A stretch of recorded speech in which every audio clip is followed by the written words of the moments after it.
murder of Leszek the White, which took place during this turbulent period, further diminished the already declining prestige and influence of the Polish princes in Ukraine. During this era, Ukrainian princes actively participated in Poland's internal wars, sometimes, unfortunately, to their own peril. Thus, Leszek's brother, Konrad of Masovia, asked Danylo to help him seize the Krakow throne. He gathered an army and set out on a campaign toward Halych. According to the chronicle, no prince except Volodymyr the Great had ventured so far into Polish lands as Danylo did. Later, when he himself was in Okropsk and his brother Vasilko was visiting Suzdal, envoys from the community of Halych came to Danylo with an invitation to take the throne. Danylo entered Halych and let Prince Andrew return to Hungary. The Hungarian king gathered a large army and sent his eldest son Bela to reclaim Halych. But heavy rains washed out all the roads in the Carpathians. The supply wagons sank in the mud, and the riders abandoned their horses and struggled through the high ground. They barely made it to the fords. The rains did not stop, and sickness began to spread among the troops. On top of that, the Poles and the Cumans were coming to Danylo's aid. Bela retreated. So the bad weather helped deal with the external enemy. The struggle with internal enemies was much harder. The Galician chronicler writes about several plots against Danylo's life.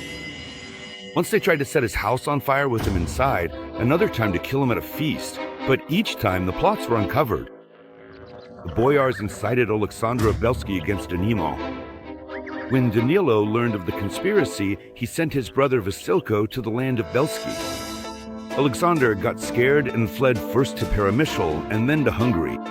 There, he urged the old king to march on Halych. The king made one last attempt to capture the city for his son, and this time he succeeded. Halych surrendered without a fight, and all the boyars sided with the king. But in 1233, during the siege of the city by Danylo, Prince Andrei suddenly died, and the people returned Halych to Danylo. But the boyars did not stop scheming. When Danylo, at the request of Kiev Prince Volodymyr, rushed to help him and his army was defeated by the Polovsians near Torchsk, the boyars began negotiations with Mikhailo of Chernihiv. After the death of the old king Andras, Danylo went to the coronation of his son Bela IV to settle relations and put an end to Hungary's interference in Galician affairs. At the ceremony, Danylo even led Bela's horse as a sign of vassalage.